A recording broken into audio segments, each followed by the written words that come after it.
program here too, just a 15-minute. You can get food while we talk too. This is, like I said, it's informal, as long as you don't talk. But I'm happy to have this year Jerry Ann Riesbrook. Jerry Ann, the love of veterans runs deep with Jerry Ann. In fact, it is in her DNA. Her parents were Navy veterans, and the family has a long history of serving. It wasn't until her son joined the Army that she realized the desperate need our troops had for civilian support. In the time it took her son to complete basic training, she formed a group that has taken social media by storm. In 4 short years, Military Mama Network, MMN, built a team of 20,000 members across all 50 states who collaborate to support our military veterans and their families in times of need. It all started with 5 friends who came together for a U.S. soldier in need. With multiple members of her family in the military, Jerry Ann Riesbrook saw an opportunity to do more to serve those who serve our country, and Military Mama Network was born. Her mission is to ensure no person is left behind. She oversees a large network of nearly 20,000 people with the mission of supporting troops, veterans, and families. She coordinates donations, financial, and supplies for the recipients. She facilitates networking and education of military families. She enlists and trains hundreds of volunteers in a variety of roles and responsibility. She educates the public on the needs of our military and veteran families. And I met Jerry Ann probably 5 years ago, and I have had the honor of seeing her work grow and grow. She is truly a dynamic woman. I'm looking for her. There she is, okay, she's sitting there right there. And she's an honest person, she is a hardworking person, and she has a big heart. So Jerry Ann, thank you for being here today. I appreciate it. And the floor is yours.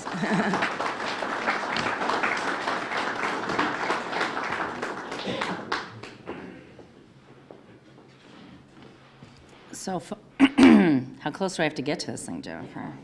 Super close, okay. I'm just gonna put it on my lapel.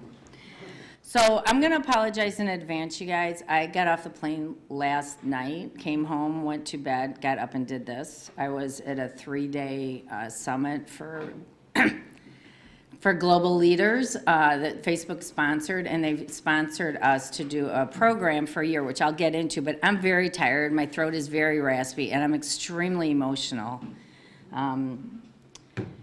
As Jennifer said, thank you Jennifer and Natalie and Lauren and my friend Ray for being here, because I am not a public speaker, and I love veterans with literally, there are not words to express how much I love everything that you represent. And I'm not lumping you together because I know every one of you has an individual story. I would love to hear it. But when I think of veterans, I think of my dad, who was a high school dropout, had no future. His father had died young. His mother had raised 4 children as a single mom in the very low digits of America history, just after World War II. Got them all through high school, and then, you know, they were on their own. And my dad is not one, to the day that he died, to be one who appreciated structure or discipline, which shocks me that he went in the military, but it was probably that or prison, knowing my dad.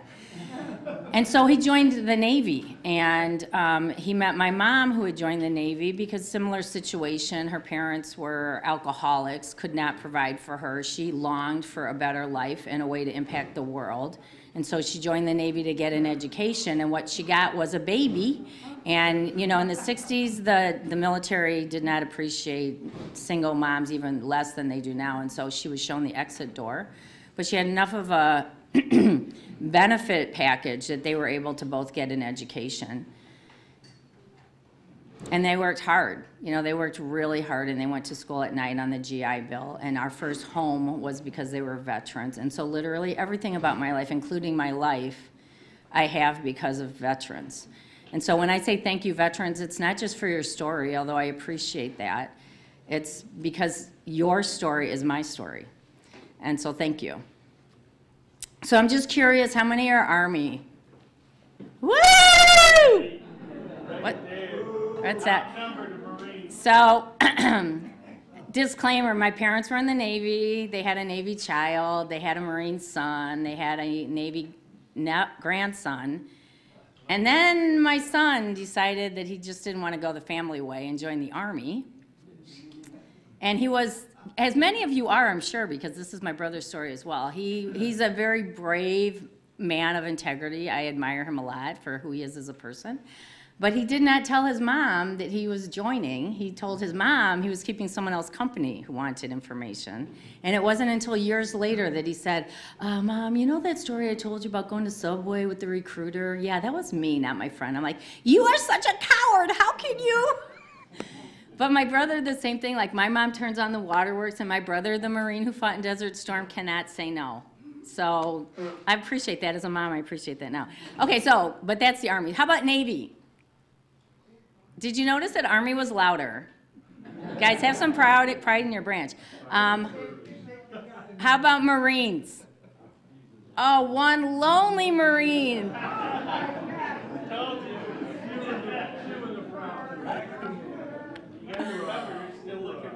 I tell you what, though, you guys, he's got all your backs. Nothing new about the Marines for that. How about Air Force? Whoa, we got 1, 2, 3, 4, 5, 6, 7, 8, 9. Wow, that's awesome. Any Coasties? Do you guys know that the Coast Guard, any Coast Guard? The largest presence of the Coast Guard is not out there, it's in the Midwest. So I was kind of hoping we'd have one here so I could tell them that and be like, ooh, thank you. He's told he's got injury. Oh, like injuries from service? Oh, no, broke his hip. Might be indirectly. Broke his hip and leg, I believe. Oh my gosh. Yeah, he's about 80 years old. Oh, he's a career Coastie? Oh, yeah. Good for him. Well, tell him I would have had a huge shout out for him if he was here, but you know, dragging broken limbs, right? Can someone give me like a 3-minute warning? Because I could talk all day once I get up here talking to the people that I love. And so, you know, we were always raised in my family that education was important. It was a given that as a woman, and my mom didn't always necessarily express it appropriately, but what she said was be able to stand on your own 2 feet as a woman, be independent, and bring your whole self into a relationship. And I'm paraphrasing greatly for that.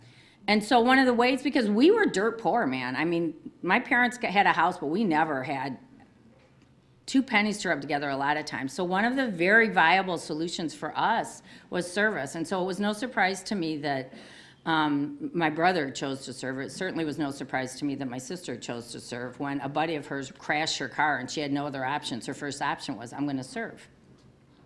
I was going to go in the Air Force, and they said, you have to cut your hair. And I'm like, yeah, I don't want to do that. So it's kind of ironic that my hair is like definitely in standards now, but I think I'm a little old to do that.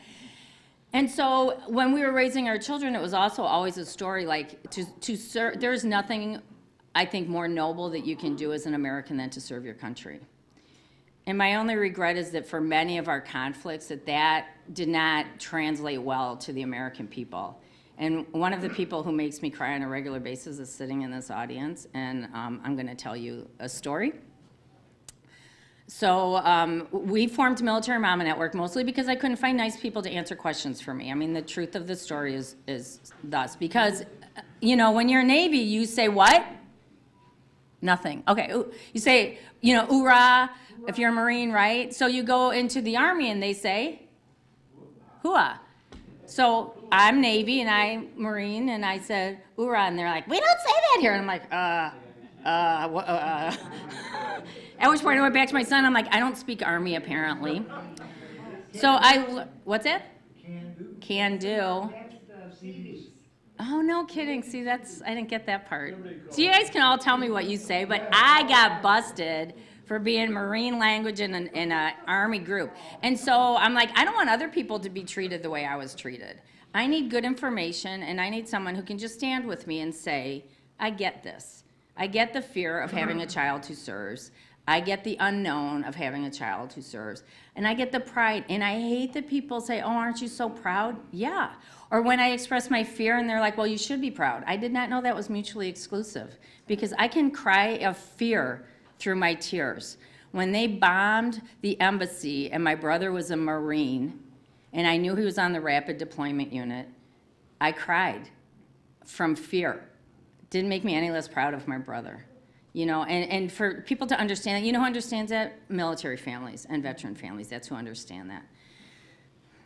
So, that's why Military Mama Network exists. And it really exists just to create a unity and a camaraderie and a network of people that say, can I help you? Can I sit with you? Is there something I can do for you? Not your number, not a preformed label, But you as a person, Ray, I want to matter. I want to do something that matters to you. So whether it's food or clothing or warm blankets or company in the hospital, whether it's cards for our broken Coastie that we're going to send to, or whether it's Christmas gifts to military families who cannot afford Christmas because the pay grade has not gone up that much since you guys served. That's what we do, and it's always from our heart, and it's person to person. We have no corporate sponsors. No one's throwing money at me until this week. Facebook threw me a lot of money, but I can't talk about how much. And so we built this from scratch, literally from my backyard, and it has been a struggle this whole time, but I'm so committed that our military families and that our veterans know that there is a network out there that will do anything that we can for you, and if we can find a solution where someone else pays, darn tootin', we're plugging you in, but if we can't, we're going to figure out a way to do it. And so that's how we started. So fast forward a little ways, I was with some friends of mine and said, hey, you guys want to go to a parade with me tomorrow? I'm like doing a flag line for a person who's coming in home from Afghanistan deployment. I told you I was raspy. And so this one gentleman, who's typically pretty quiet, and when he's not quiet, he's pretty gregarious, said, I wish they had done that for me. So as someone who grew up in the 60s and 70s, you know, you hear the stories and you see the news coverage. But this was my person saying to me, quietly, he's not usually quiet, I wish they had done that for me. And I said to him, Frank, what did they do? And he told me. And it broke my heart in a way that I will never recover.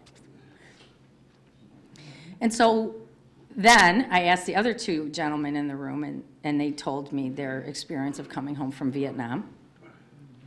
So not only are you in the hell of war, you come home to what is, to me, one of the most shameful moments in American history. No, not just not a thank you, but you should have never been spit on. You never should have had egg. You shouldn't have had to hide your uniforms on the other side of security. And so for these men who I loved so much, I said, could we just send them cards? Just thank yous. I don't care what you say, just say thank you. And so we did. 20 maybe, tied them up in a ribbon and gave them to these three gentlemen. Each of them reacted in a very different way, but in a way that literally when I think about, I cry. And when I lost my phone, my biggest regret was that I lost the voicemail from one of them telling me what it meant to them. And so if no one has ever said thank you to you for your service in Vietnam, I just want to say thank you. Thank you for the sacrifices that we can't imagine. Thank you for going months and months without feeling human. Thank you for, do we have any tunnel rats in here?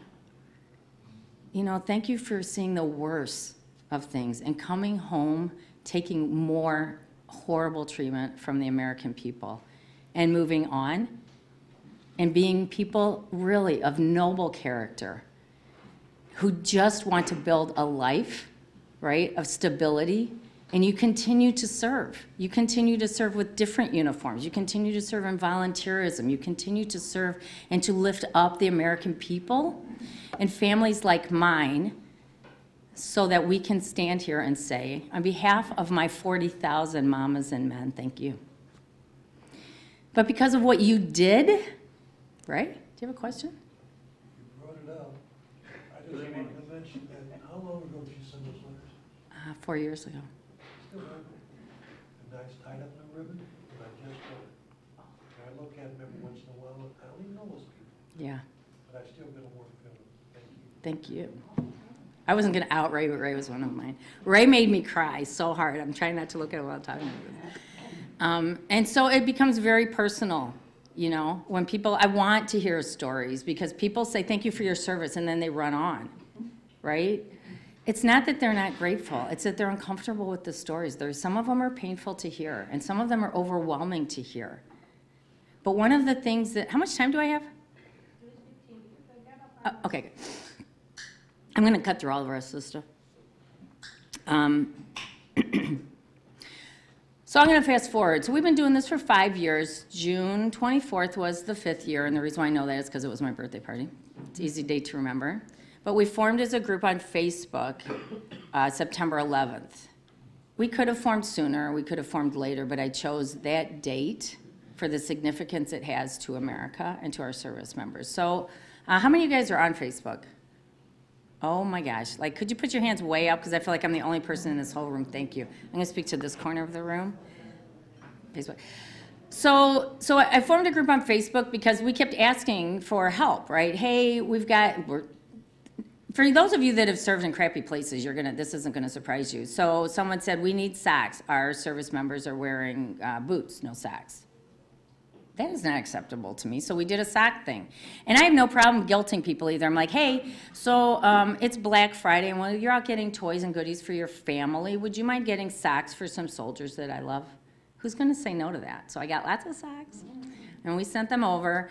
And then we got a call or a letter from a doctor, Air Force doctor, who said, you know, as you may know, people don't leave their barracks or their position of sleep to go on, what's it called, patrol, expecting to be blown up. And so they don't pack things in their pockets to clean themselves. Can you send us stuff to clean our wounded? I just want that to sink in for a minute, you guys. We are sending socks and shampoo and soap so that our wounded, those who serve, those who are grunting through today's version of the Vietnam jungle and the freezing cold of Korea, that's what we're sending. So if in your mind you think that our active duty are being taken care of, to some degree they are, but to many degrees they are not. They go hungry. They don't have socks. We literally send over tampons and toilet paper so that our service members can have their most basic hygiene needs met. So we're not lofty. I'm telling you guys, I'm telling you my dream right here, and it is gonna go out on the whatever channel that is over there. I want to be in front of Congress. I want to be in front of the state of Illinois, but I want to be in front of Congress, and I want to tell them our stories, our veteran stories of inconsistent care in the VA, our service members' stories of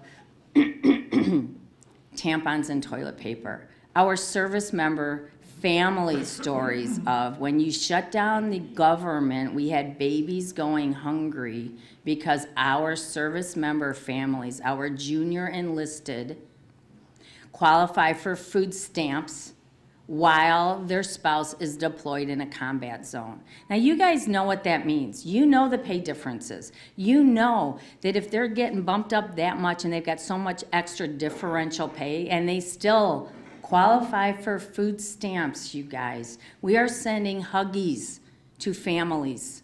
Are you leaving, Natalie? I know you were trying to do quiet, but I'm not quiet. Thank you. Natalie's going to get me a seat in Illinois right there so I can speak. Not an elected seat, just to be clear. That might come up from time to time. And so that's what we do, and that's what we've done for 5 years. You need cards, we send cards. You need Huggies, we send Huggies. You're a veteran and you'd like some company, we would love to keep you company.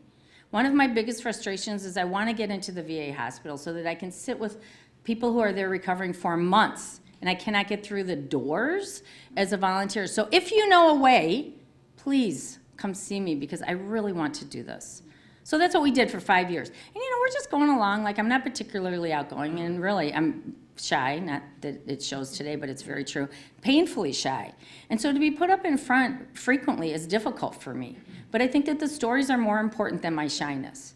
And so we do these groups, you know, and it's easier on Facebook. You know, you can put a lot when you're a keyboard warrior, you know, and I gather people and I tell stories. And I did not know that Facebook was noticing. And so Facebook invited me for this group, and I said, heck yeah, Facebook, I'll do that. And then they invited me for another and another and another. And then finally, about 6 months ago, they said, hey, we have this program, would you apply for it? Sure, I'll apply for it. And not knowing what I was applying for. It's kind of like when you guys were like, yes, I will serve, and then you're like, what, wait, let me back up. And so I was one of 15 people in America, one of 3 military groups, and one of 115 worldwide that were invited to go to Facebook headquarters for the launch of a year-long initiative that we can do whatever we want with it according to our community. It has to be meaningful to our community. And so I want to ask you guys today, because I have some ideas, but if there was a piece that's missing, what is it? Because I might be able to make it happen this year. Because I literally was teaching the Facebook powerhouse people how to use Facebook. I was sitting across the table from the woman, I love that it was a woman, who leads Facebook groups, whose husband is a 2-time veteran, who said to me, now I'm like, a little shock and awe, thank you for what you do. We as a network, as a community, representing you, representing our American service members, and I always say this, like my beloved veterans, we have a unique opportunity that has never been afforded. On social media, we have their attention. What can we do for the positive? Because I want to do something that's impactful to our military families, to our military veterans. And I want it to be personal, because we've got this opportunity, you guys. And I appreciate this opportunity, because I can see Jennifer looking at the thing. I appreciate this opportunity to tell you guys thank you, to share a little bit of our story. But I want one last story, and I hope that you all pay very close attention to this story, because it's powerful. And I think it's indicative of what we're dealing with. So we are 1 year into Military Mama Network. We had just done Ray and the other guys' cards and letters. And I get a phone call from someone who's a friend of a friend of a friend, that kind of thing, like, Jerry Ann, I don't know if you can help, but you're the only person that I can think of. I have a friend who I go to church with whose husband killed himself on September 11th. He shot himself upstairs in their bedroom. His blood is still on the wall. His babies are sleeping downstairs in the family room because they cannot afford to go somewhere else. Can you help? My husband had just been diagnosed with cancer.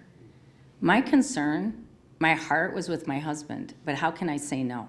Literally, we were out that night to try to forget, and this is what God drops in my lap. I'm like, okay. And so we did. Kelly Moore is the only veteran that I'm aware of, a non-dignitary veteran, that had an honorable transfer. He had a flag-draped coffin at LAX and in St. Louis. He was buried with honors in Missouri, and we were able to bring his family home. And we have been with them ever since. But this was also a family that we were literally sending food and diapers for the babies who had just lost their father because of red tape. We'll just leave it at red tape. And so I know the price and the pain personally that veterans pay that sometimes ends in suicide. And we can talk about suicide all day long, and it's a horrible thing, and my heart breaks for Kelly's pain, for Olivia's continuing pain, and for their babies that will grow up without a father because he couldn't get the help he needed. But what can we do to stop it before the gun, before the pills? What can we do, you guys? Like, I really want to hear, if you have ideas, because otherwise I'm just going to keep telling these stories. We have got to talk about this, not in a number way. I don't care about 22 a day. I care about Kelly Moore. I don't care about Vietnam. I care about Ray. Unless and until we bring our combat stories, our veteran survival, and our family needs down to the names and the stories and the moments, we're not going to make a change. So will you guys help me? If you're on Facebook, find me. I've got cards, I've got pins, I got all that.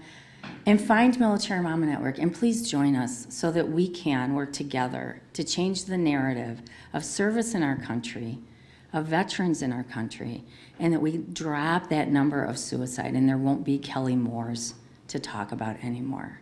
So thank you for your attention, and thank you for your service.